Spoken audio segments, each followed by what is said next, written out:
आज हम बदलती हुई संस्कृतियों एवं परंपराओं में ईसाई धर्म के अंतर्गत वाद विवाद जो अराइज हुए हैं उसको देखेंगे। यूरोप में नए विचारों का उदय के बारे में चर्चा करेंगे। यह वह समय था जब विचारों, संस्कृतियों, विज्ञान और समाज में बड़े बदलाव हुए जिन्होंने आज का दुनिया को आकार दिया। और यह 3 बड़े बदलाव कौन कौन से थे यह हमने पिछली कक्षाओं में भी देख चुका है, जिनमें से एक तो पुनर्जागरण है,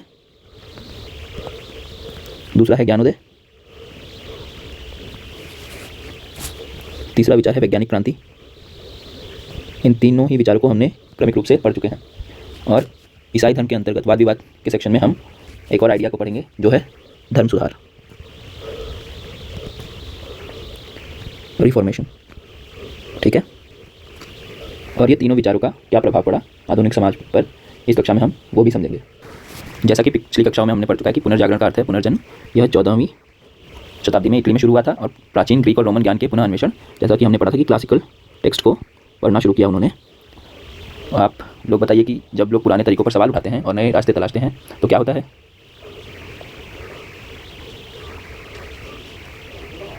तो समाज में परिवर्तन आते हैं, लोग सवाल जवाब करना सीखते हैं, साहित्य में, विज्ञान में अद्भुत प्रगति होती है। पिछली कक्षाओं में हमने मानवतावादी विचारकों एवं विभिन्न कलाकारों के बारे में पढ़ा था, जिसमें लियोनार्डो दा विंची और माइकल एंजेलो जैसे कलाकारों की महान कृतियों के बारे में।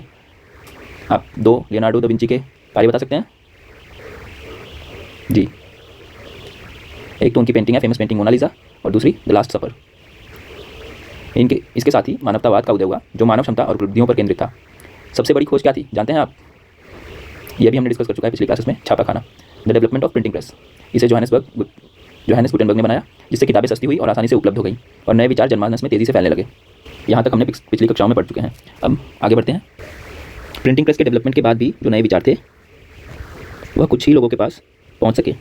आज हमने सुबह की क्लास में डिस्कस किया था कि कुछ ही लोगों के पास वह विचार क्यों पहुँचे और इसके पीछे क्या शॉर्टकमिंग्स थी या क्या कारण थे कि वो विचार सभी लोगों तक प्रभावी रूप से नहीं पहुँचे। तो हमने ये डिस्कस किया कि प्रिंटिंग प्रेस ने हर चीज़ को एक्सेसिबल बना दिया, लेकिन 15वीं या 14वीं से 16वीं शताब्दी में जनमानस में इतनी साक्षरता दर नहीं थी, अर्थात लिटरेसी रेट इतना नहीं था कि सभी लोग उन पुस्तकों को, मुद्रित पुस्तकों को पढ़ सकें। तो फिर से ज्ञान पर कुछ लोगों का ही प्रभुत्व रहा। जो लोग पढ़ने लिखने में कुशल थे वही उन पुस्तकों का प्रभावित रूप से उपयोग कर सके, और उन कुशल व्यक्तियों में वह विद्वान थे जिन्होंने विश्वविद्यालयों में मानवतावादी विचारों का क्रियान्वयन किया, जिसमें कि इतालवी और अन्य यूरोपीय विचारक थे। यहाँ हम देखेंगे कि इटालियन समाज में विद्वानों का बहुसंख्यक वर्ग था, जिससे कि आपसी आइडियोलॉजीज जो थी वो मैच नहीं करेंगी, जिसके कारण मानवतावादी जो विचार है वह कुछ हद तक पीछे छूट जाता है। लेकिन वहीं उत्तरी यूरोप से हम ये मान रहे हैं कि वह इलाका जो Switzerland, Germany, France, Spain, Portugal के आसपास वाला इलाका, नॉर्दर्न यूरोप, वो आता है। वहाँ पे मानवतावादी विचार अपना पकड़ बनाए रखता है और आगे धीरे धीरे विकसित होता है। मानवतावादी विचारकों ने ईसाई धर्म के जो पुराने धर्म ग्रंथ थे, क्लासिकल टेक्स्ट जो थे रोमन और ग्रीक के, उनके अध्ययन पर जोर दिया और कहा कि जो बताए गए तरीके हैं उन्हीं से धर्म का पालन किया जाए। साथ ही उन्होंने जो कर्मकांड होते हैं उनको त्यागने की बात कही और उसकी निंदा यह करके कही कि क्रिश्चियनिटी एक सरल धर्म था, जिसमें कि बाद के वर्षों में कुछ कर्मकांडों को जोड़ दिया गया, जिसके कारण यह क्लिष्ट हो गया या फिर इसमें बुराइयां आ गई। अब इन बुराइयों को समझने से पहले, आगे बढ़ने से पहले, हम क्रिश्चियनिटी के 2 आइडियोलॉजीज़ को देखते हैं। तो क्रिश्चियनिटी में, ईसाई धर्म में 2 आइडियोलॉजीज चलती थी। एक तो पहला कैथोलिक जो कि रूढ़िवादी थे। रूढ़िवादी से तात्पर्य होता है वे लोग जो परिवर्तन के प्रति सकारात्मक सोच न रखते हों, मतलब वो अगर कोई परिवर्तन होगा तो उसको हमेशा रेजिस्ट करेंगे, परिवर्तन को होने से रोकने के कार्य करेंगे। और इन्हीं कैथोलिक या रूढ़िवादी तत्वों के विरुद्ध में एक नया विचार जन्म लेता है 15वीं शताब्दी में, जो कि प्रोटेस्टेंट ईसाई धर्म के रूप में जाना जाता है। आप प्रोटेस्टेंट अगर वर्ड को देखेंगे तो देखिए, प्रोटेस्ट मतलब किसी भी चीज़ का विरोध करना, या फिर अगर कोई भी विचार है उसमें बुराइयां होंगी तो उन बुराइयों में विरोध के माध्यम से सुधार करना। ठीक है, यहाँ तक आप समझ गए होंगे। तो इन्हीं मानवतावादी विद्वानों ने चर्च में कुछ सुधारों की मांग की, जिसमें से प्रमुख मानवतावादी विचारक जो कि इंग्लैंड के थे, टॉमस मोर उनका नाम आता है, और हॉलैंड के इरास्मस। और उनका यह मानना था कि चर्च एक लालची और साधारण लोगों से बात बात पर लूट खसोट करने वाली संस्था है, और पादरियों को लोगों से धन ठगने का सबसे सरल तरीका पाप स्वीकारोक्ति। क्या समझते हैं इससे? पाप स्वीकारोक्ति वह विमोचन पत्र था जो पोप जनमानस को या सामान्य वर्ग या गरीब लोगों को, मजदूर वर्ग को देता था। इसमें यह क्या होता था कि अगर आपने कोई कार्य किया है जो कि गलत हो, फॉर एग्जांपल अगर हम लें आपने किसी का मर्डर कर दिया, तो 14वीं और 15वीं शताब्दी में यह विचारधारा थी कि आप अगर कुछ कर्मकांड करें या पोप को दान दें या वह जिन कार्यों को करने के लिए कहें, अगर आप वो करेंगे तो पोप ईश्वर से प्रार्थना करेगा कि वह आपको पाप मुक्त कर देंगे। तो यह जो पाप मुक्त करके धन लेकर पाप मुक्त करने की जो प्रैक्टिस थी, इसी को पाप स्वीकारोक्ति या इंडल्जेंसेस कहा गया, जो व्यक्ति को उसके सारे किए गए पापों से छुटकारा दिला सकता था। अब मानवतावादी विचार जब हुए तो साइंटिफिक डेवलपमेंट हुई, वैज्ञानिक प्रगति हुई और मनुष्य ने सोचना प्रारंभ किया। और इसी कड़ी में मनुष्य ने वो पुराने दस्तावेज़ों को, अपने ग्रंथों को खंगालना शुरू किया जो पहले लिखे गए थे। और धीरे धीरे शिक्षा का प्रसार हो रहा था, जिसके कारण सभी लोग उनको पढ़ने में समर्थ हो सके। तो उनके अंदर जो विचार थे वह सभी लोगों को पता चलने लगे। अब वह विचार सिर्फ पोप के पास नहीं थे। पहले पोप के पास होने के कारण वह जो बोलता था लोग बिना सोचे समझे मान लिया करते थे, लेकिन अब जब वह विचार सभी लोगों में आ गया तो उसकी अलग अलग व्याख्याएं करने लगे। और इसी में यह कहा गया कि जो ईसाई धर्म है पहले तो सरल था, बाद में पोप के द्वारा या अन्य लोगों के द्वारा उसमें कर्मकांडों को ऐड कर दिया गया, जिससे वह क्लिष्ट या उसमें रूढ़ियाँ आ गई, जिससे कि जनता का शोषण होने लगा। और यह शोषण किस प्रकार का?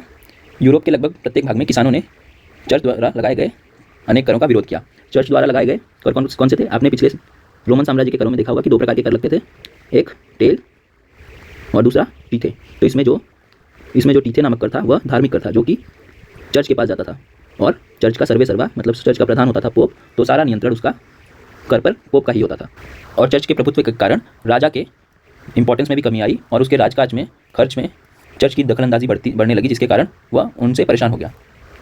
और जिस कारण पोप को वह सारी सुविधाएं मिली हुई थी, उसका एक प्रमुख दस्तावेज था कॉन्स्टेंटाइन का अनुदान।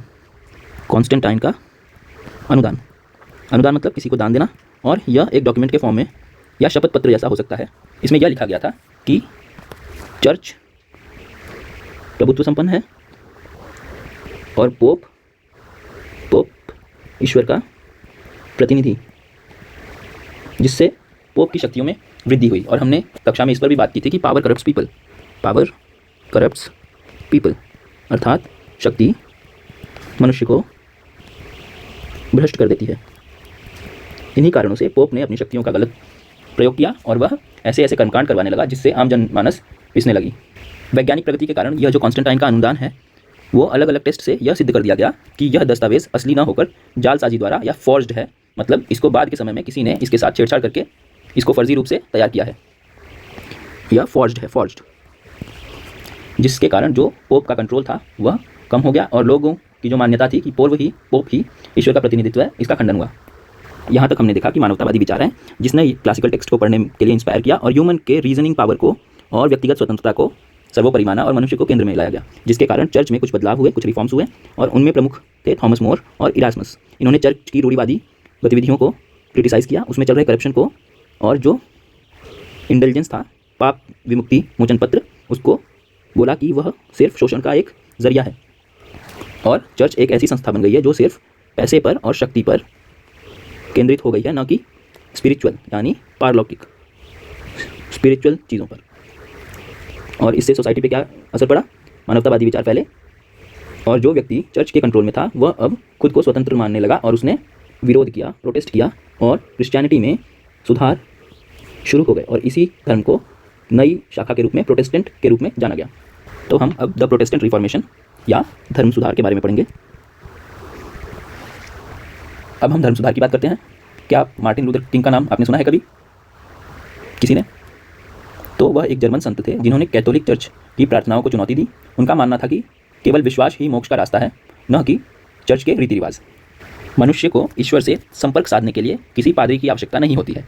जैसे इससे हम समझें कि यहाँ अगर ईश्वर है और यह कोई जनमानस या कॉमन पीपल है, तो उसको अपने प्रार्थनाओं को पहुँचाने के लिए बीच में चर्च की आवश्यकता होगी।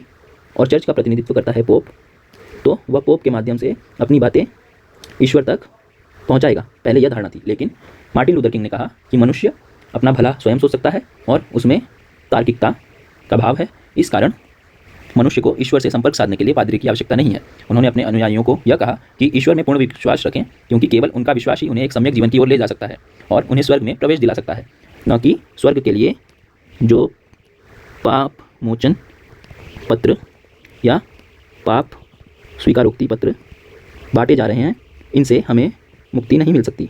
यह कर्मकांड बाद में क्रिश्चियनिटी में जोड़े गए हैं, जो कि एक शोषण का साधन के रूप में कार्य कर रही हैं। और इसी आंदोलन को प्रोटेस्टेंट सुधारवाद नाम दिया गया।